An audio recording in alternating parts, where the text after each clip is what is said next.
Welcome students to the history lecture of standard 7th. In last history lecture we started chapter number 2, India before the times of Shivaji Maharaj. We studied about various dynasties which existed in India before the times of Shivaji Maharaj. We also studied about invasions from the north, west and Sultanate in the north. In this session we will study about the kingdom of Vijayanagar. So let us continue the chapter. Students, before we start this topic, if you remember, in standard 4th you have studied about Krishna Deva Raya, ruler of Vijayanagar. But he was not the first ruler of Vijayanagar kingdom. So let us learn how was the kingdom of Vijayanagar formed and who was the first king of Vijayanagar. During the reign of Sultan Muhammad bin Tughlaq, students, reign means rule. There were many revolts in the south against the central power of Delhi. Revolt means taking violent action against an established ruler. Revolt also means rebel or protest. So, everywhere in Delhi there was revolt against the central power of Delhi. Because of this revolt among the powers, two big kingdoms were formed. First is Vijayanagar and second is Bahmani kingdom. Now let us learn in detail how were these kingdoms formed. First we will learn about the kingdom of Vijayanagar.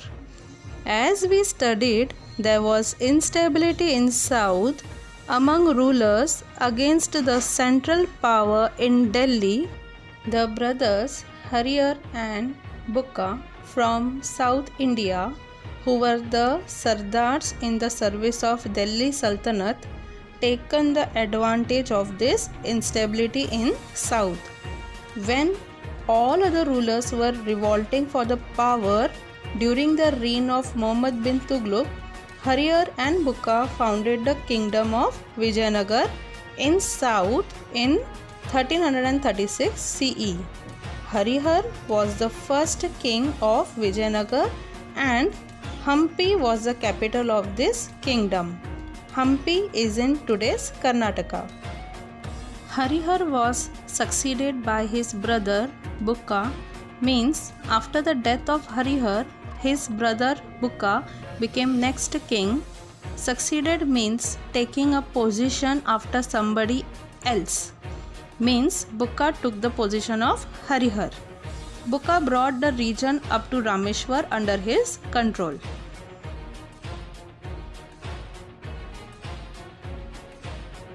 Next we will study about King Krishna Deva Raya. In 1509 CE, Krishna Deva Raya ascended the throne of Vijayanagar. Ascended the throne means becoming a king. He played a very important role in expanding the Vijayanagar kingdom. Now, like every ruler, he also extended his kingdom. As he became king of Vijayanagar, immediately he conquered Vijayawada and Rajmahendri and annexed these regions to his kingdom. He also defeated the armies of the sultans who were under the leadership of Bahmani Sultan Mahmud Shah.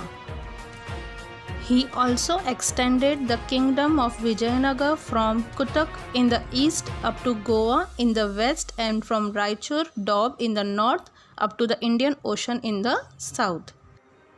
Krishna Deva Raya was a scholar. He always supported learning and literature. He himself promoted Telugu, Tamil, Kannada and Sanskrit literature during his rule. His reign was called as the golden period of Telugu literature. He wrote Amukta Malayada, a Telugu compendium on polity, means a book related to politics or system of government. The Hazar Ram temple and Vitthal temple were built in Vijayanagar during Krishnadevaraya's reign.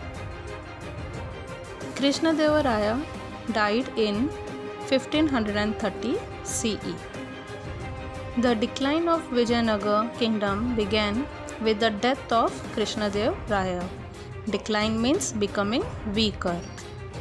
Some brave rulers at Talikot had a battle with Vijayanagar. They were Adil Shahi, Nizam Shahi, Qutub Shahi and Barid Shahi. And the dominance means rule of Vijayanagar came to an end.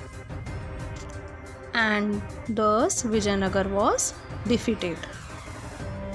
Students, now we are going to conclude this session, and in next history lecture again we will continue with the same chapter and we will learn about the Bahamani kingdom.